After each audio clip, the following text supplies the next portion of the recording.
Hello students, welcome to my channel. 8th standard social science annual exam ஓட original question paper Tamil medium question paper பார்க்க போறோம். both Tamil medium and English medium ரெண்டு பேருக்குமே நம்மளுடைய சேனல்ல வந்து நாங்க வீடியோஸ் போடுறோம். செக் அவுட் பண்ணி பார்த்துக்கோங்க சொல்லுங்களா. உங்களுக்கு இதுல ஏதாச்சும் டவுட் இருக்கு, ஆன்சர் கீ வேணும்னா கீழே கமெண்ட் பண்ணுங்க, நான் உங்களுக்கு ஆன்சர் பண்றேன்.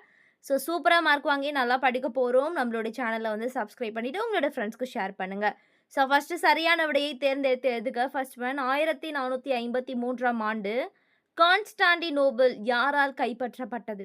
செகண்ட் ஒன் ஹைதர் அலி மைசூர் அரியணை ஏற்றிய ஆண்டு. தேர்ட் ஒன் மகள்வாரி முறை எந்த பகுதி செய்து கொள்ளப்பட்டது? ஃபோர்த் ஒன் பழங்கால நகரங்கள் எனப்படுவது டேஷ். ஃபிஃப்த் ஒன் உயிரின படிமங்கள் டேஷ் பாறைகளில் காணப்படுகின்றன. ஃபிஃப்த் கொஸ்டின் புவியின் உள்ள நன்னீரின் சதவீதம் டேஷ்.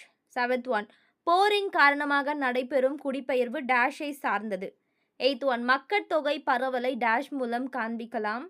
நைன்த் கொஸ்டின் ஒரு மாநிலத்தின் ஆளுநர் யாரால் நியமிக்கப்படுகிறார்? டென்த் ஒன் ஐநா சபை 1979ஆம் ஆண்டை டேஷ் சர்வதேச ஆண்டாக அறிவித்தது. 11th கொஸ்டின் பின்வருவனவற்றுள் எந்த தீவுகள் இந்தியாவிற்கு சொந்தமானவை? 12th கொஸ்டின் இந்தியாவின் மிக உயர்ந்த மற்றும் இறுதியான நீதித்துறை டேஷ். 13th ஒன் வங்கி பணம் என்பது எது? 14th ஒன் கலப்பு பொருளாதாரம் என்பது டேஷ் கலவையாகும். நெக்ஸ்ட் 2 மார்க் 10 அட்டென்ட் பண்ணணும். டோட்டலாக 20 மார்க். 15th ஒன் நாணயங்களின் முக்கியத்துவம் பற்றி எழுதுக. 16th கொஸ்டின் முதல் ஆங்கிலேய மைசூர் போருக்கான காரணங்கள் யாவை? 17th ஒன் செல்வ சுரண்டல் கோட்பாடு பற்றி எழுதுக. 18th கொஸ்டின் நகர்ப்புற பகுதி என்றால் என்ன? 19 பெண்கள் முன்னேற்றத்திற்காக போராடிய முக்கிய தலைவர்களின் பெயர்களை குறிப்பிடுக. 20 சுற்றுச்சூழல் அல்லது இயற்கையால் இடம் பெறுவதற்கான காரணங்களை கூறுக. 21 நீர் சுழற்சி வரையறு. 22 ஐநா மாநிலை பொருளாதார நடவடிக்கைகள் என்றால் என்ன? எடுத்துக்காட்டுகள் தெளிவாக்குக. 23 இயற்கை அமைப்பு புவிப்படம் என்றால் என்ன? 24 முதலமைச்சர் எவ்வாறு நியமிக்கப்படுகிறார்? நெக்ஸ்ட் 25 பாருங்க. ஒரு இந்திய குடிமகன் நமது நாட்டின் அனுபவிக்கும் உரிமைகள் யாவை? ரொம்ப இம்பார்ட்டண்ட்டான 2 மார்க். 26 மனித உரிமைகள் என்றால் என்ன? 27 மின்வங்கி மற்றும் மின்பணம் சிறு குறிப்பறிக. 28 சமுதாய தேவை என்றால் என்ன? நெக்ஸ்ட் 5 மார்க் 10 டோட்டலாக 50 மார்க்கு. எவையேனும் 10 வினாக்களுக்கு 29 கோடிட்ட இடங்கள் கேட்டிருக்காங்க. 1 பாருங்க டேஷ் சிவகங்கையின் சிங்கம் என அழைக்கப்படுகிறது. செகண்ட் கொஸ்டின் நிலச்சரிவு டேஷ் இடருக்கு ஒரு எடுத்துக்காட்டாகும். தேர்ட் ஒன் புவிக்கோள் மாதிரி என்பது டேஷின் உண்மையான உருவ மாதிரியாக்கமாகும். ஃபோர்த் ஒன் மனித உரிமைகள் என்பது டேஷ் உரிமைகள். ஃபிஃப்த் ஒன் மின்னணு வங்கியை டேஷ் என்றும் அழைக்கலாம். நெக்ஸ்ட் 30 பொறுத்துக. ஜான்சி பல்கழக மாநில குழு பம்பாய் நிறைந்த அழுத்தம் நீர் ஊடுருதல். ஸோ இதில் நம்ம வந்து 10 மார்க் வாங்கிடலாம். நெக்ஸ்ட் சரியா தவிர என குறிப்பிடுக வந்து பாருங்க. ஃபர்ஸ்ட் ஒன் ரயத்துவாரி முறை தாம்சன் ஹோவால் அறிமுகப்படுத்தப்பட்டது. செகண்ட் ஒன் இந்திய சமூக சீர்திருத்த இயக்கங்களின் முன்னோடி ராஜாராம் மோகன் ராய். தேர்ட் ஒன் மூடு பனி என்பதற்கு காற்றின் தொங்க நிலை மிதக்கும் நுண்ணிய நீர்த்துளிகள் பெற்றிருப்பதில்லை.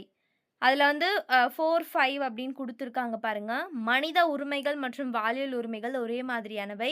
என்சிசி மாணவர்களுக்கு அடிப்படை இராணுவ பயிற்சி அளிக்கப்படுகிறது. நெக்ஸ்ட் 32வது கொஸ்டின் வேறுபடுத்துக. உருமாறிய பாறைகள் மற்றும் படிப்ப பாறைகள். செகண்ட் கொஸ்டின் வேளாண் சார்ந்த தொழிலகங்கள் மற்றும் கடல் வளம் சார்ந்த தொழிலகங்கள். காரணம் குறுக்க ஒரு கொஸ்டின் புவியின் நன்னீர் குறைவாக உள்ளது. ஸோ அது எல்லாத்தையுமே சேர்த்து உங்களுக்கு 5 மார்க்குக்கு வந்து கேட்டிருக்காங்க. நெக்ஸ்ட் 33 பிரிட்டிஷ் ஆட்சியை விரிவுபடுத்த டலௌசி பிரபு கொண்டு வந்த கொள்கைகளை பற்றி விவரிக. 34 காலனித்துவ நகர்ப்புற வளர்ச்சியை பற்றி விளக்குக. நெக்ஸ்ட் 35 வந்து சுதந்திர போராட்டத்தின் பெண்களின் பங்கினை கண்டறியவும். 36 மண்ணடுக்குகள் பற்றி விவரிக்கவும். 37 காற்று மாசுபடுதலை பற்றி ஒரு கட்டுரை வரைக. 38 மூலப்பொருட்களின் அடிப்படையில் தொழிலகங்களில் வகைப்படுத்தி விளக்குக. 37 ஒருவனுக்கு எதன் அடிப்படையில் இந்திய குடியுரிமை ரத்து செய்யப்படுகிறது? 40 துணை இராணுவ படை பற்றி எழுதுக. 41 நீதித்துறையின் பங்கு பற்றி எழுதுக. 42 பொதுத்துறைக்கும் தனியார் துறைக்கும் உள்ள வேறுபாடுகள் யாவை? நெக்ஸ்ட் வந்து 8 மார்க் வந்து 2 அட்டென்ட் பண்ணணும். எல்லாமே உங்களுக்கு மேப் தான். 16 மார்க் மொத்தம். அனைத்து வினாக்களுக்கும் இடையில 43 பாருங்க. கீழ்காணும் இடங்களை இந்திய வரைபடத்தில் குறிக்கவும். தில்லி, லக்னோ, மீரட், ஜான்சி, மதுரை, சென்னை, பம்பாய், கொச்சின். 44 கீழ்காணும் இடங்களை உலக வரைபடத்தில் குறிக்கவும். பசிபிக் பெருங்கடல், இந்திய பெருங்கடல், நிலநடுக்கோடு, Australia, Africa, India, Greenland, Japan.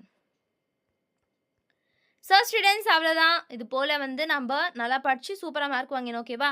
So இதில் ஏதாச்சும் டவுட் இருந்துச்சுன்னா கமெண்ட் பண்ணுங்கள் சொல்லுங்களா. உங்களுடைய ஃப்ரெண்ட்ஸ்க்கு ஷேர் பண்ண மறந்துடாதீங்க. இந்த ஒரு வீடியோ பிடிச்சதா லைக் பண்ணிவிட்டு அப்படியே சப்ஸ்கிரைப் பண்ணிக்கோங்க. ஸோ இதுக்கு மேலே என்னென்ன படிக்கணும் அப்படின்ற மாதிரி எல்லாமே நம்ம தெளிவாக பார்க்கலாம். தேங்க்யூ. பபாய்.